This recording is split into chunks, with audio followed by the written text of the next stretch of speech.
Hello po mga kababayan, si Dante Maravillas. Nag-react na yung Palasyo Malacanang sa pinapakalat na mga fake news na mga DDS, influencers, lalo na po ni Jason saka ni Cathy Binag. Yung pinag-usapan natin dito. Kapon, yun naman yung mga pinagpo-post. Yung ating Pangulo daw may colon cancer. Wala man silang pinapangalanan pero malinaw na tinutumbok na naman nila yung ating Pangulong Bongbong Marcos may colon cancer. Wala nang magawa sila mga kababayan mag-isip ng masama. Kaya kanina sa press briefing ng Palasyo Malacanang, lahat ng pinapakalat na fake news, pati ni Sara Duterte, ay yung mga senador daw kinakausap ng Palasyo Malacanang. Ay, hindi na daw niya kinakausap, hindi na siya dumidistansya na sa mga senador daw siya kasi pinag-iinitan ng Palasyo Malacanang. Inaanapan ng ng mga diferensya, pinakakasuhan. Yung mga senador na naharap sa kaso po, sabit sa flood control scandal. Ang gusto ninyong mangyari, yung mga sumabit sa flood control scandal ng mga senador, ng mga kaalyado ninyo, huwag lang kasuhan. May ganon. Di ba? At kasama na rin mga kababayan sa mga napag-usapan yung mga propaganda ng kaalyado nilang China. Unahin natin ito na pinapakalat nila mga kababayan na yung ating Pangulo may colon cancer. Sabi ni Yossi Castro, fake news niya yan. Sabi ko sa inyo, pagaling po sa DDS ang kwento, fake news. Pag naniwala kayo, willing kayo na maniwala sa fake news. Wala na tayong magagawa pag ganyan. Ngayon sabi ni Yossi Castro, walang katotohanan, nakakapanira sa gobyerno, nakakapanira sa Pangulo, nakakaapekto sa ekonomiya. Wala mang pakiyang mga DDS mga kababayan, tapos mga Duterte. Mas ginugusto nila mga kababayan, humina yung ekonomiya para lalo nasiraan yung ating Pangulo. Pakita mo niya? Kasi nga, ang gusto nila, sila. Di ba po? Yan ang malinaw, mga kababayan. Tapos yung sa ICI, nawalan na daw ng interes sa pagpapaimbestiga sa flood control scandal. Anong nawala ng interes? Pinag-aabol na nga po, mga kababayan, yung mga sangkot sa flood control scandal. Di ba? Hindi na natin maintindihan kung saan lugar ang gobyerno. Damn if you do, damn if you don't. But anyway, ibigay ko sa inyo yung press briefing kanina ng Palasyo Malacanang. Ito po si Yossi Castro. Para po sa unang katanungan, Ana Bajo, GMA News Online. Morning, ma'am. Ma'am, how does the palace view the bold statements made by the Chinese embassy condemning Senate Resolution 256? Ma'am, this resolution denounces statements from the Chinese embassy and actually calls for diplomatic measures to uphold the dignity of the Philippines. According to spokesman Ji Lingpeng, yung resolution daw po na to ng mga senators ay para lang sa kanilang political na interes. Ang Pangulo po kasi ay rumirespeto sa kalayaan ng pamamahayag. Kung may kalayaan po ang China sa kanilang pamamahayag, ganun din naman po ang sino man na Pilipino at kung ano man din po ang inihayag ng Senado. Inaayaan nga natin yung China sa kanilang pamamahayag, although sa kanila walang kalayaan. Sa kanilang bansa mismo. Pero malaya sila dito para magpropaganda. Pero dapat malaya din tayo. I-counter mga kababayan yung kanilang mga kasinungalingan. Yun lang naman po eh. Di ba? At muli, uulitin po natin ang posisyon ng Pangulo patungkol po sa relasyon sa China. Firm but diplomatic po. But ma'am, this condemnation po ng Chinese embassy, does the palace see this as a way to silence the Senate? Hindi po tayo makakapag-react ng ganyan dahil sabi nga po natin, may karapatan naman din po silang magsalita kung ano ang kanilang nararamdaman, ang kanilang sentimiento. Ganon din po ang Senado. Thank you, ma'am. Salamat. Rafi Ayeng, Daily Tribune. Good morning, ma'am. Ma'am, nabasa na po ba ng Pangulo ang report ng ICI sa flood control issue? Sa ngayon po ay hindi pa po tayo nabibigyan ng update kung natapos na pong mabasa dahil sa ating pagkakaalam ay medyo mahaba-haba po ang report ng nasabi ng ICI. So, Kapag ka po ako po ay nabigyan na po ng update, ibibigay ko po sa inyo kung ano po ang magiging mensahe ng Pangulo patungkol po dyan. And how would the palace explain din po sa mga netizens na nagsasabing tila nawala na nga talaga ng interes ang palasyo sa pagpapakulong sa mga sangkot dahil sa pag-divert ng atensyon sa ibang problema ng bansa gaya ng ekonomiya? Kanino po ba nanggagaling ang ganyan mga pahayag? Dahil on our part, on the part of the President, that's not true. Hindi po nawawalan ng interes ang Pangulo sa pagpapanagot kung sino man ang dapat na managot. Tututukan lamang po ng Pangulo ang ekonomiya dahil kailangan po ito. Dahil sa sobrang ingay po na nagaganap, dahil sa binuksan niya po ang issue sa paggamit ng maanumalyang flood control projects or paggamit ng pondo at pag-aabuso dito, ay talaga pong nagkaroon ng ingay at ina-expect naman po ng Pangulo yan. Dahil kung galit po ang mga Pilipino sa korupsyon, lalo pong mas galit ang ating Pangulo. At kailangan lang na pong tutukan, move forward. Ang sabi nga ng Pangulo, siya po ay tututok sa ekonomiya para naman po sa iba pa nating mga kababayan na hindi naman puro politika lang ang pinag-iisipan. Okay, ma'am, other matters, ma'am. Hingin lang po namin yung reaction ng palasyo kasi may mga reports, newsroom reports, na rumors pala, na may colon cancer daw ang Pangulo at ito pa'y lalong nag-proliferate nung nilabas ni Harry Roque na may colostomy si PBBM. Ayun na nga po ang masama ay kasi mga rumors, mga chismis, walang katotohanan na nakakapanira sa gobyerno, nakakapanira sa Pangulo, na nakakaapekto sa ekonomiya. Kung manggagaling lamang po din kay Harry Roque na isang masasabi na natin isang fake news peddler, nakita naman po natin ang video, yung kabuuan kung saan itinaas pa po mismo ng Pangulo ang kanyang mga kamay habang siya'y kumakaway sa ating mga kababayan at kitang-kita po na ang sinasabing larawan o ipinakitang larawan ni Harry Roque ay pawang kasinungalingan lamang. Huwag na po tayo maniwala at nakikiusap po tayo. Huwag na po natin dalhin sa anumang usapan ang mga fake news peddlers katulad nila. Thank you po. Sunod po na tanong, Tristan Nadalo, Newswatch Plus. Good morning, Yusek there. China also has decided to bar 16 Kalayaan LGU officials from entering mainland China, Hong Kong, and Macau in response to the LGU's persona non grata declaration against Chinese Ambassador Jing Chuan. So does Malacanang view China's travel ban an act of retaliation, and how will the palace assure that it will safeguard po Philippine local officials from this kind of foreign influence? Kung ano man po ang naging desisyon at polisiya ng China ay hindi naman po natin to saklaw. Katulad din po ng hindi nila dapat masaklawan kung ano po ang nagiging desisyon ng administrasyon na ito. Pero ang detalye po niyan ay mas maganda po na ibigay ko na po kay Secretary Tess Lazaro ng DFA. Diyan na niya, Mr. Maravillas, ang dapat na response. Ang dapat na response dito, bawal yung mga officials ng kalayaan na pumunta sa China para matuwa sila. Yung mga Chinese officials, i-deliver natin sa kanila yung siyam na mga janitors. Ano ba? Yung kanilang mga kakampi na mga janitors. Siguro naman na yung mga kakampi nilang janitors hindi bawal. Welcome sa kanila sigurado. Simbinan nila yung mga naninindigan para sa soberenya ng ating bansa. Yun ang pinakamaganda nito, mga kababayan. Para mag full-time na. Full-time talaga ni Mr. Maravillas. Yun man talagang ginagawa nila, mga kababayan. Full-time sa pagdepensa sa China. Anyway, balikan natin si Yossi Castro.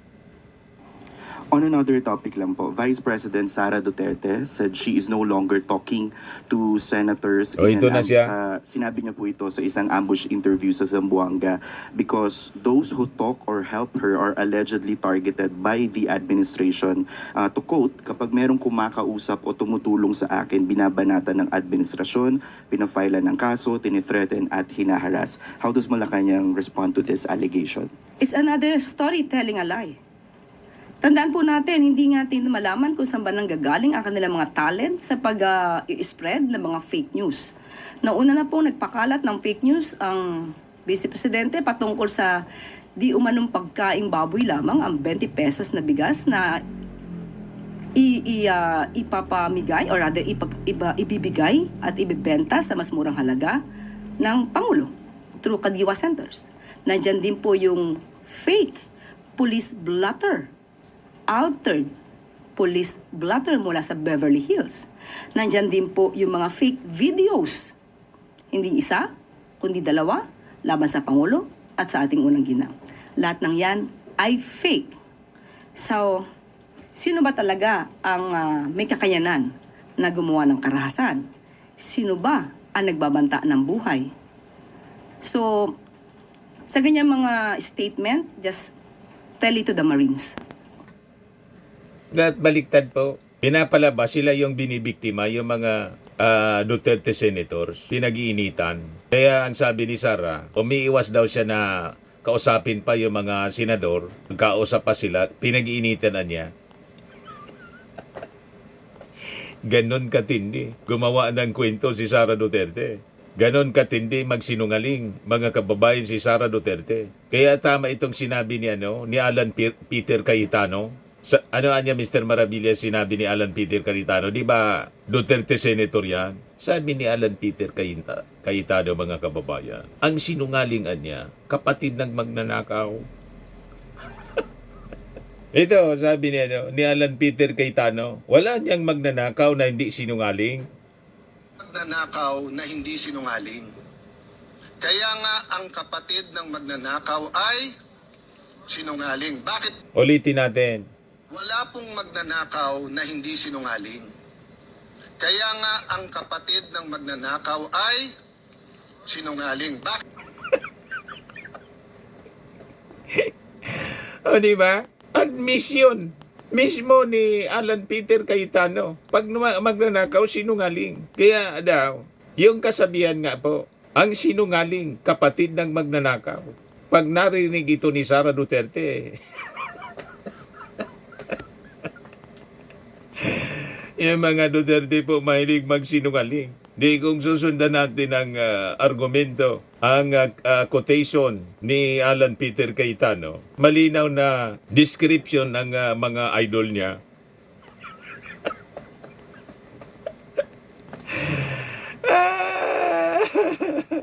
Mahilig magsinungaling, mga kababayan, mga Duterte. Kung saan, mga kababayan, dikit na dikit siya.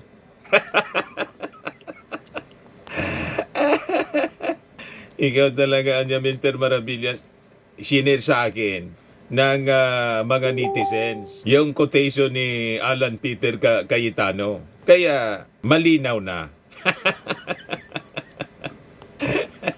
Pag sinungaling, magnanakaw. Di ba? Balikan natin si Yossi Castro. Follow-up question from Jolibay sa one page.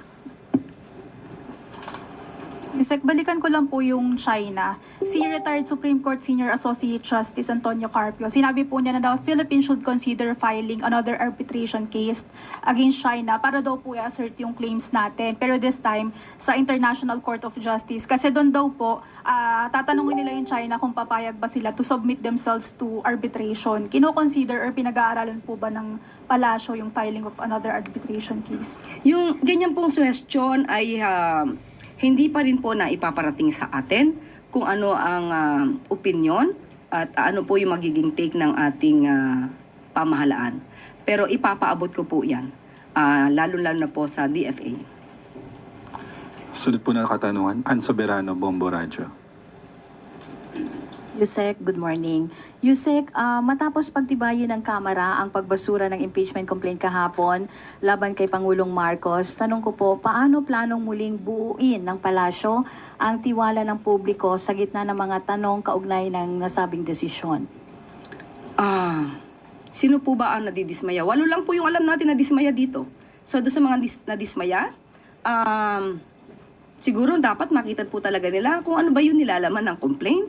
At hindi po talaga pwede kasing gamitin ang mga ganitong klaseng forum para sa isang fishing expedition.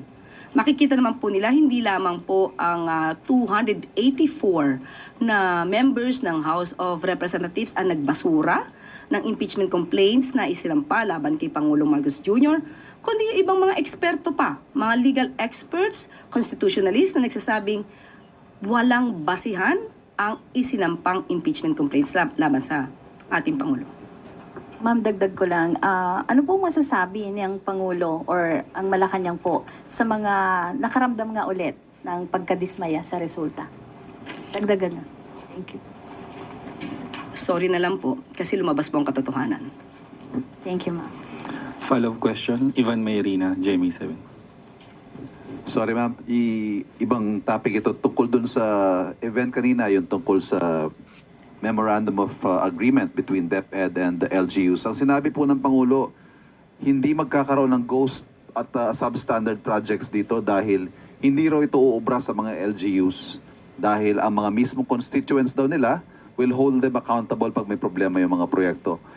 Ang SISTI ho ba ay nakasalalay entirely sa mga local government executives to police themselves and to ensure na wala hong corruption na mangyayari dito sa pag-download ng funds from DepEd for the classrooms? Hindi po.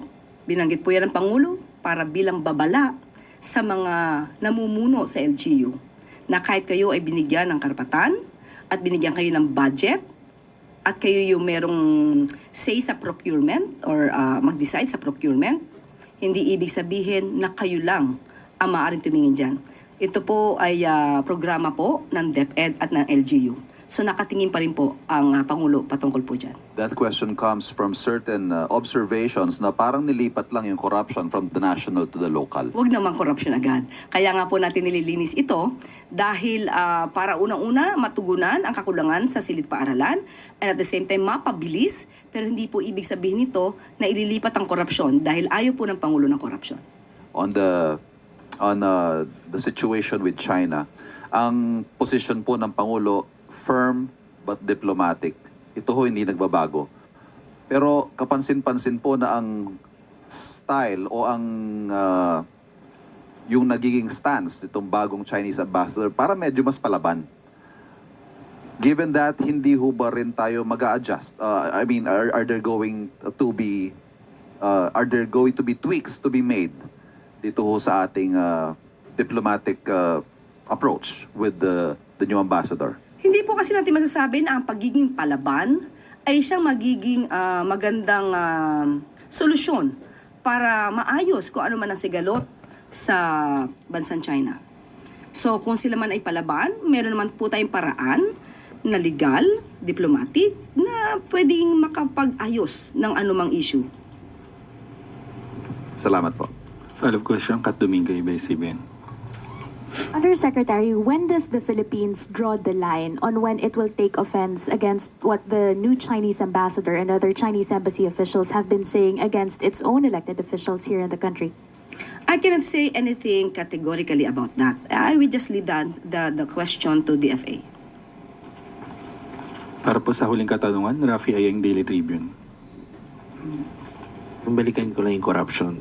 Palace reaction na lang po sa improved standing ng Philippines sa Corruption Perception Index. From 114, 120 na po tayo out of 182 countries.